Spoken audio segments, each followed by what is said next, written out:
Okay, everybody, I have been gone for a minute. Now I'm back with a jump off. I am here again with Zora Neale Hurston's novel, Their Eyes Were Watching God. So I'm just going to go ahead and dive right into it before I have some little ones that wake up and interrupt me. So I believe I'm on chapter 14.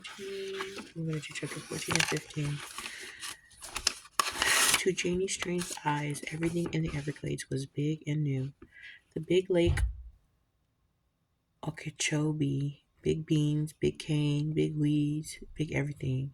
Weeds that did well to grow waist high up to the state were 8 and often 10 feet tall down there. Ground so rich that everything went wild. Volunteer cane just taking the place. Dirt roads so rich and black that a half mile of it would have fertilized a Kansas wheat field. Wild cane on either side of the road, hiding the rest of the world. People wild too.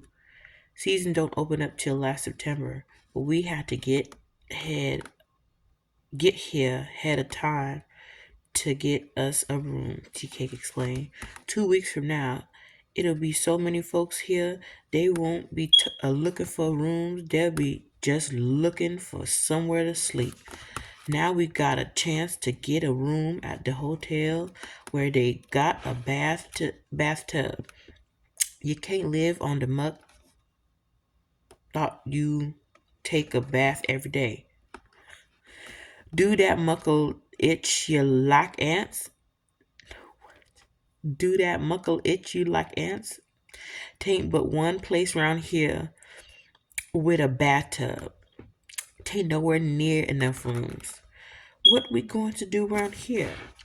All day I'm picking beans. All night I'm picking my box and rolling dice.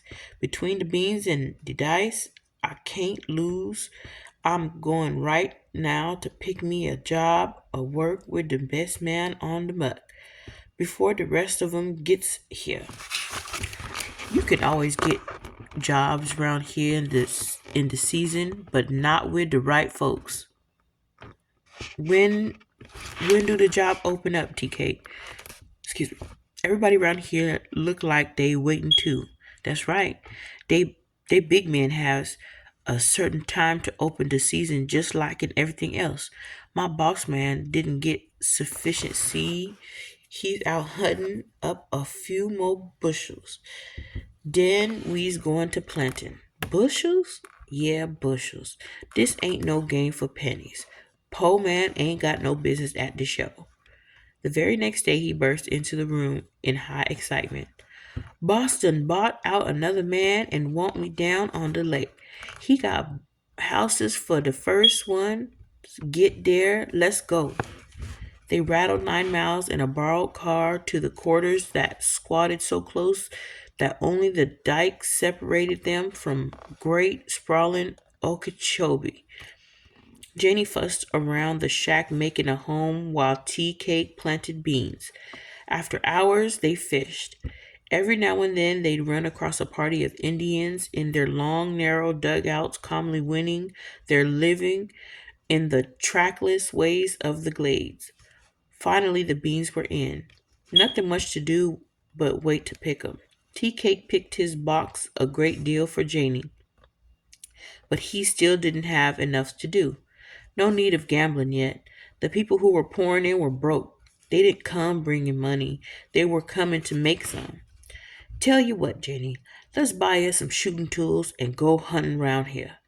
That would be fine, Tea Cake, excepting you know I can't shoot, but I'd love to go with you. Oh, you needs to learn how. Tain't no need of you not knowing how to handle shooting tools. Even if you didn't never find no game, it's always some trashy rascals that needs a good killing. He laughed. Let's go into Palm Beach and spend some of our money. Every day they were practicing. Tea Cake made her shoot at little things just to give her a good aim. Pistol and shotgun and rifle. It got so the others stood around and watched them. Some of the men would beg for a shot at the target themselves. It was the most exciting thing on the muck. Better than the juke and the pool room unless some special band was playing for a dance. And the thing that got everybody was the way Jenny caught on. She got to the place she could shoot a hawk out of a pine tree and not tear him up. She got to be a better shot than Tea Cake. They'd go out any late afternoon and come back loaded down with game. One night, one night they got a boat and went out hunting alligators, shining their fluorescent eyes, phosphorescent, phosphorescent eyes, and shooting them in the dark. They could sell the hides and teeth in Palm Beach besides having fun together till work got pressing. Day by day now the hordes of workers poured in. Some came limping in with their shoes and sore feet from walking. It's hard trying to follow your shoe instead of your shoe following you. They came in wagons from up in Georgia, and they came in truckloads from east, west, north, and south. Permanent transients with no attachments and tired looking men with their families and dogs and flavors, y'all. All night, all day, hurrying in to pick beans, skillets, beds, patched up spare inner tubes, all hanging and dangling from the ancient cars on the outside, and hopeful humanity herded and hovered on the inside, chugging on to the mud. People ugly from ignorance and broken from being poor. All night now, the jukes clanged and clamored, pianos living 3 lifetimes in one, blues made and used right on the spot, dancing, fighting, singing, crying, laughing, winning and losing, love every hour. Work all day for money, fight all night for love. The rich black earth clinging to bodies and biting the skins like ants. Finally, no more sleeping places. Men made big fires and 50 or 60 men slept around each fire. But they had to pay the man whose land they slept on. He ran the fire just like his boarding place for pay. But nobody cared. They made good money even to the children. So they spent good money. Next month and next year were other times. No need to mix them up with the present. Tea Cake's house was a magnet, the unauthorized center of the job. The way he would sit in the doorway and play his guitar made people stop and listen and maybe disappoint the juke for that night. He was always laughing and full of fun too. He kept everybody laughing in the bean field. Janie stayed home and boiled big pots of black-eyed peas and rice, sometimes baked big pans of navy beans with plenty of sugar and hunks of bacon laying on top. This was something Tea Cake loved, so no matter if Janie had fixed beans 2 or 3 times during the week, they had baked beans again on Sunday. She always had some kind of dessert, too. As Tea Cake said, it giving a man something to taper off on. Sometimes she'd straighten out the 2-room house, and take the rifle and have fried rabbit for supper when Tea Cake got home. She didn't leave him itching and scratching in his work clothes either. The kettle of hot water was already waiting when he got in. Then Tea Cake took to popping in at the kitchen door at odd hours, before breakfast and dinner sometimes. Then often around 2 o'clock he'd come home and tease and wrestle with her for a half hour and slip on back to work. So one day she asked him about it. Tea Cake, what you doing back in the quarters when everybody else is still working? Come to see about you. The booger man liable to tote you off whilst I'm gone.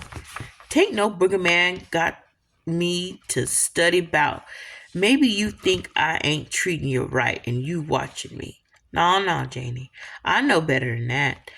But since you got that in your head, I'll have to tell you the real truth so you can know. Janie, I get lonesome out there all day without you.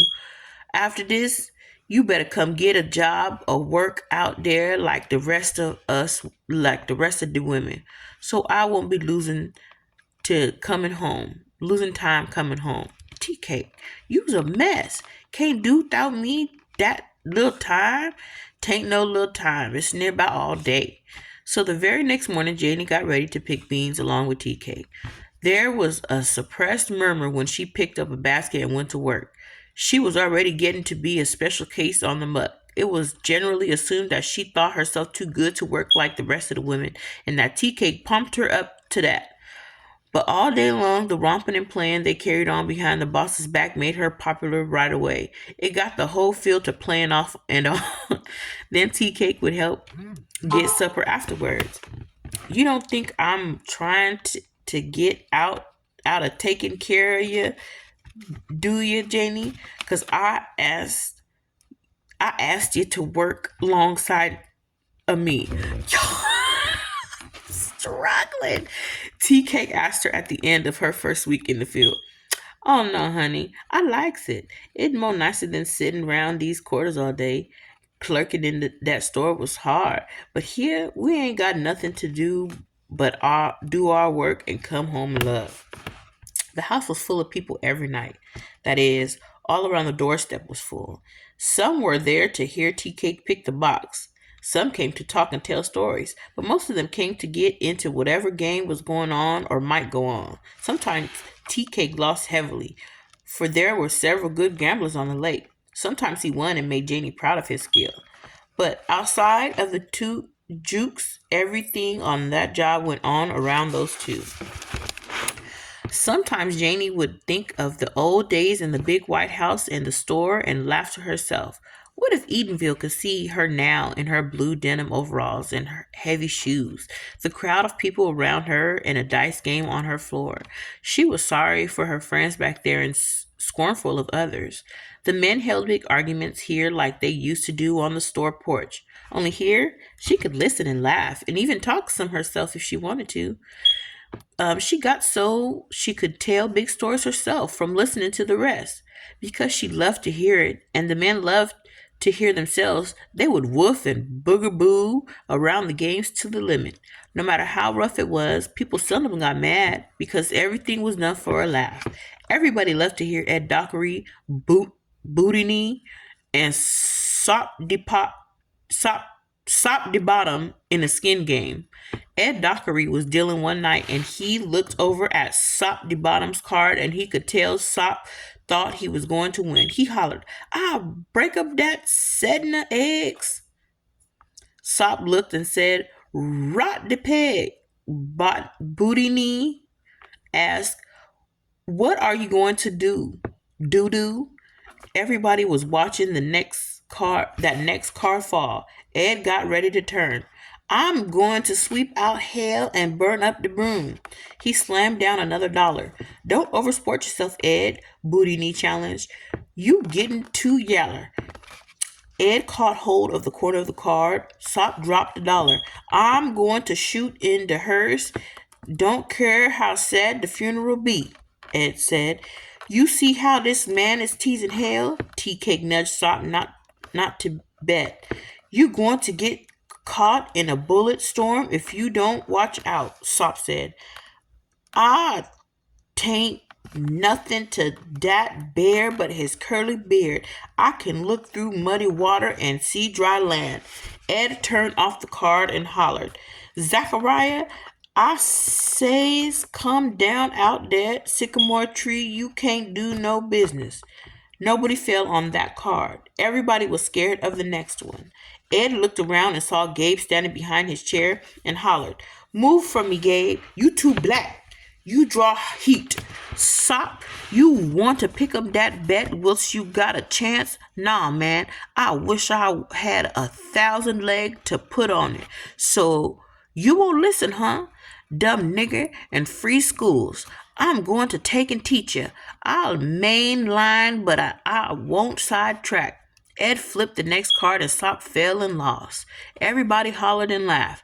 Ed laughed and said, "Get off the muck. You ain't nothing. That's all. Hot boiling water won't help you none." Ed kept on laughing because he had been so scared before. "Sop, booty knee, all y'all that let me win your money, I'm sending this straight off to Sears and Roebuck and buy me some clothes. And when I turn out Christmas Day, it would take a doctor to tell me how near I is dressed to death." Oh, he dressed to death, huh? Okay. So, this is chapter 15. It's only like 2 pages. I might have time. Maybe. I might have time to read these. Let me try. Janie learned what it felt like to be jealous. A little chunky girl took to picking a play out of Tea Cake in the fields and in the quarters. If he said anything at all, she'd take the opposite side and hit him or shove him and run away to make him chase her. Jenny knew what she was up to, luring him away from the crowd. It kept up for or 3 weeks with Nunky getting bolder all the time.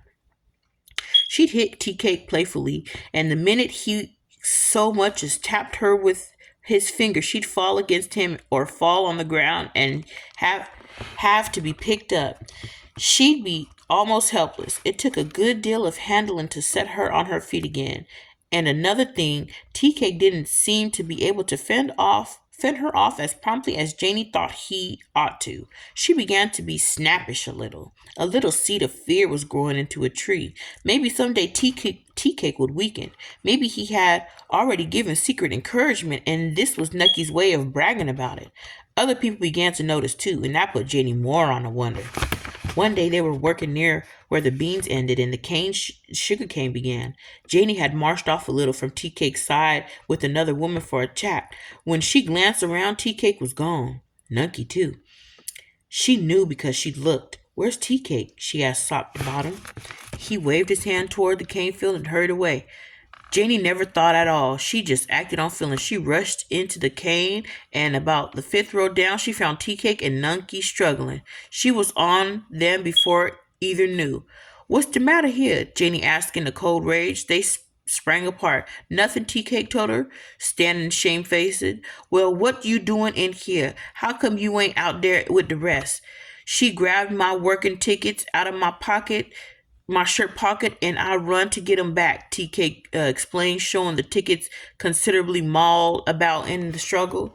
Janie made a move to seize Nunky, but the girl fled, so she took out behind her over the humped up cane rose. But Nunky did not mean to be caught, so Janie went on home.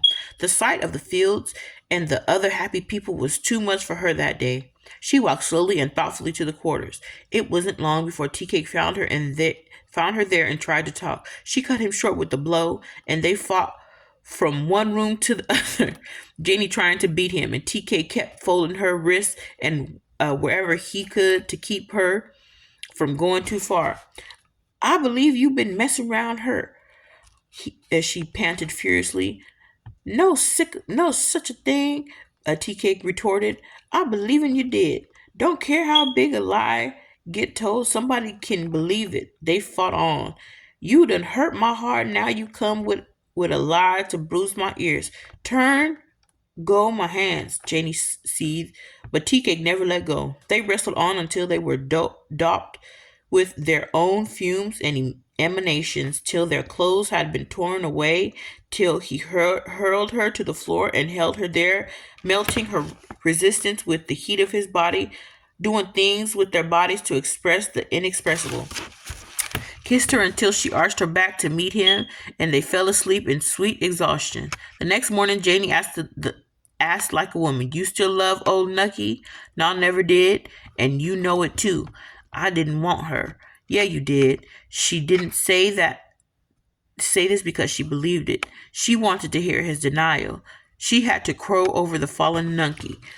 "What would I do with that little chunk of a woman with you around? She ain't good for nothing except to set up in a corner by the kitchen stove and break wood over her head. You something to make a man forget to get old and forget to die." All right, let's see. What can I do here? So here's chapter 16. I think I'm just going to read it because I got about 16 minutes left. The season closed and people went away like they had come in droves. Tea Cake and Janie decided to stay since they wanted to make another season of the muck. There was nothing to do after they had gathered several bushels of dry beans to save over and sell to the planters in the fall. So Janie began to look around and see people and things she hadn't noticed during the season. For instance, during the summer, when she heard the subtle but compelling rhythms of the Bahaman drummers, she walked over and watched the dances. She did not laugh the saws to scorn as she had heard the people doing in the season. She got to like it a lot, and she and Tea Cake were on hand every night till the others teased them about it. Janie came to know Miss Turner now. She had seen her several times during the season, but neither ever spoke. Now they got to be visiting friends. Miss Turner was a milky sort of a woman that belonged to child bed. Her shoulders round a little, and she must have been conscious of her pelvis because she kept it stuck out in front of her so she could always see it. Tea Cake made a lot of fun about Miss Turner's shape behind her. He claimed that she had been shaped up by a cow kicking her from behind. She was an ironing board with things thrown at it. Then that same cow took and stepped in her mouth when she was a baby and left it wide and flat with her chin and nose almost meeting. But Miss Turner's shape and features were entirely approved by Miss Turner. Her nose was slightly pointed and she was proud. Her thin lips were an ever delight to her eyes.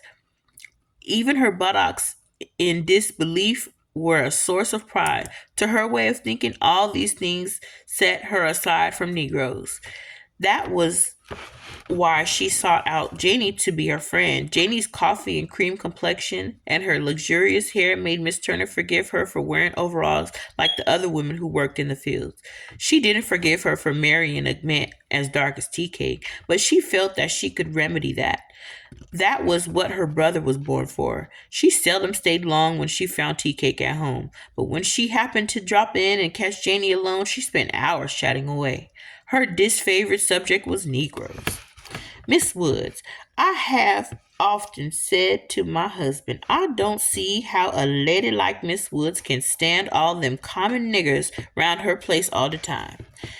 They don't worry me at all, Miss Turner. Fact about the thing is, they tickles me with they talk.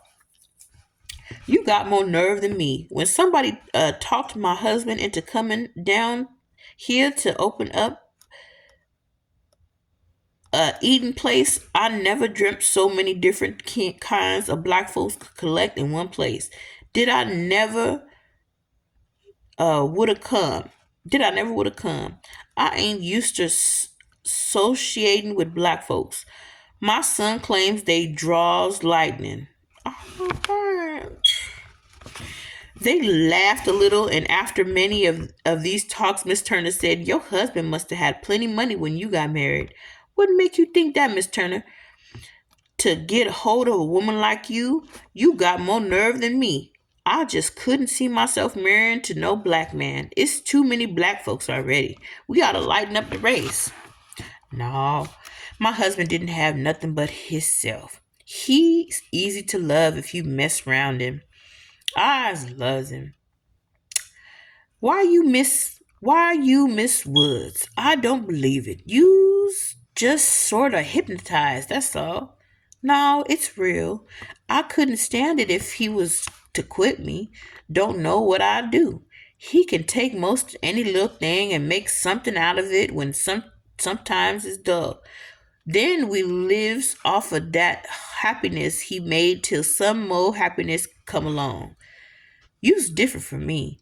I can't stand black niggers.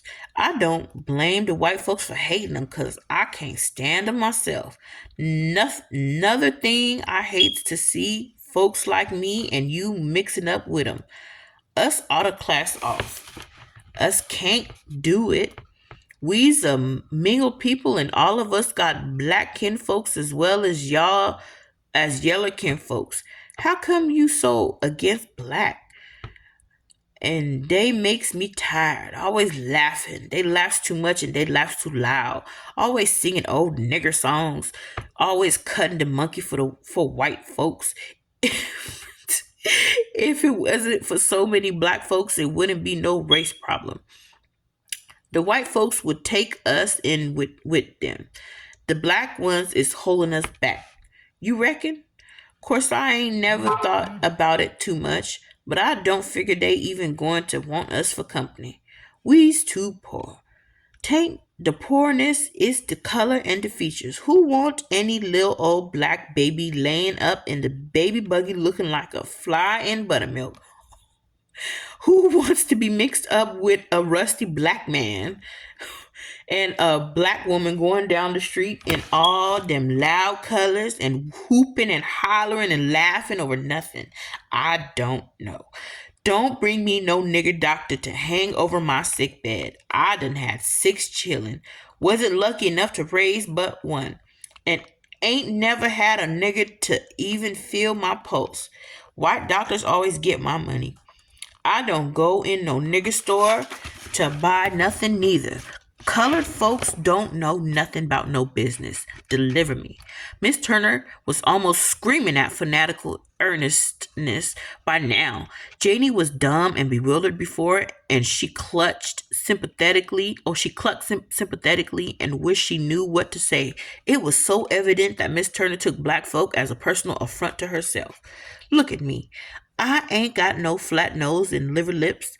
I'm a featured woman. I got white folks' features in my face still, and all I got to be lumped in with all the rest. It ain't fair. Even if they don't take us in with the whites, they ought to make us a class to ourselves. It don't worry me at all, but I reckon I ain't got no real head for thinking. You ought to meet my brother. He's real smart. Got dead straight hair. They made him a delegate to the Sunday school convention, and he read a paper on Booker T. Washington and tore him to pieces. Booker T? He was a great big man, wasn't he? Supposed to be.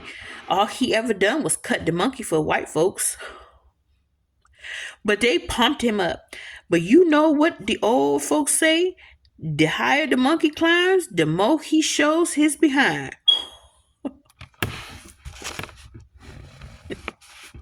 So that's the way it was with Booker T. My brother hit him every time they gave him a chance to speak. I was raised on the notion that he was a great big man with all that Janie was all that Janie knew to say. He didn't do nothing but hold us back, talking about work when the race ain't never done nothing else. He was an enemy to us. That's what. He was a white folks nigger. According to all Janie had been taught, this was sacrilege, so she sat without speaking at all. But Miss Turner went on. I done sent for my brother to come down and spend a while with us. He's sorta out of work now. I wants you to meet him most special. You and him would make up a swell couple if you wasn't already married. He's a fine carpenter when he can get anything to do. Yeah, maybe so, but I is married now, so tain't no use in considering. Miss Turner finally rose to go after being very firm about several other viewpoints of either herself, her son, or her brother. She begged Janie to drop in on her any time, but never once mentioned tea cake. Finally, she was gone, and Janie hurried to her kitchen to put on supper and found Tea Cake sitting in there with his head between his hands. Tea Cake, I didn't know you was home. I know you didn't.